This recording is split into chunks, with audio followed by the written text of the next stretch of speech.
Hamas और Israel का युद्ध अभी खत्म नहीं हुआ, हजारों लोगों की मौत हो चुकी है और अब इजरायल एक और युद्ध करने की तैयारी में है, वो भी हिजबुल्लाह से। अगर इजरायल और हिजबुल्लाह में युद्ध शुरू होता है तो इसका असर भारत पे क्या पड़ेगा, आज हम इसी मुद्दे पर बात करेंगे। नमस्ते, मेरा नाम है आयुष और आप देख रहे हैं वीपी लाइव वर्ल्ड, जहां हम करते हैं बात अंतर्राष्ट्रीय प्रसंगों से जुड़े मुद्दों पर।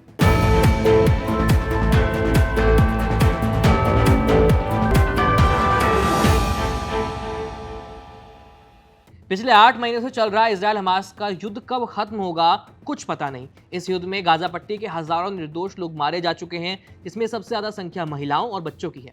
लेकिन अब इजरायल के प्रधानमंत्री नेतन्याहू ने कुछ ऐसा कह दिया जिससे अमेरिका और भारत की चिंता बढ़ गई है। दरअसल हाल ही में इजरायली प्रधानमंत्री बेंजामिन नेतन्याहू ने एक इंटरव्यू दिया है, जिसमें उन्होंने कहा कि इजरायल की सेना गाजा के दक्षिणी शहर राफा में अपने सैन्य अभियान को पूरा करने के करीब है। जिसका मतलब ये बिल्कुल भी नहीं है कि हमास के खिलाफ उनका युद्ध खत्म हो गया है, बल्कि नेतन्याहू का यह कहना है कि गाजा में सैनिकों की मौजूदगी को कम करके उन्हें हिजबुल्लाह के खिलाफ लड़ने के लिए भेजा जाएगा। आपको बता दें कि हिजबुल्लाह एक आतंकी संगठन है जिसे ईरान का समर्थन प्राप्त है और ये लेबनान में एक्टिव है, इसलिए हिजबुल्लाह को ईरान का प्रॉक्सी संगठन भी कहा जाता है। बेंजामिन नेतन्याहू के इंटरव्यू के सामने आने के बाद से न सिर्फ हिजबुल्लाह बल्कि दूसरे प्रॉक्सी आतंकी संगठनों में भी हलचल बढ़ गई है।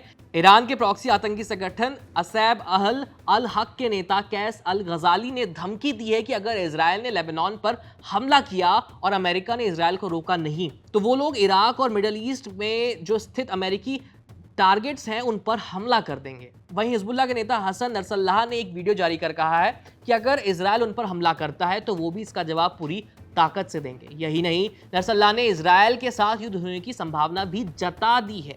एक और युद्ध भड़कने की आशंका के चलते अमेरिका और भारत दोनों देशों ने अपने नागरिकों को सावधान रहने की चेतावनी भी दी है, साथ ही कुछ दिशा निर्देश भी जारी किए हैं। लेबनान में भारतीय दूतावास ने कहा है कि वहां रहने वाले भारतीय दूतावास के संपर्क में रहें और दूतावास की तरफ से बयान जारी करते हुए कहा गया कि मौजूदा हालातों को देखते हुए लेबनान में रहने वाले सभी भारतीय नागरिकों को सलाह दी जाती है कि वे बेरूत में दूतावास के संपर्क में रहे। इजरायल की सेना और हिजबुल्लाह में बीते 8 महीने से रुक कर गोलीबारी और रॉकेट से हमले, ये सारा सिलसिला जारी है।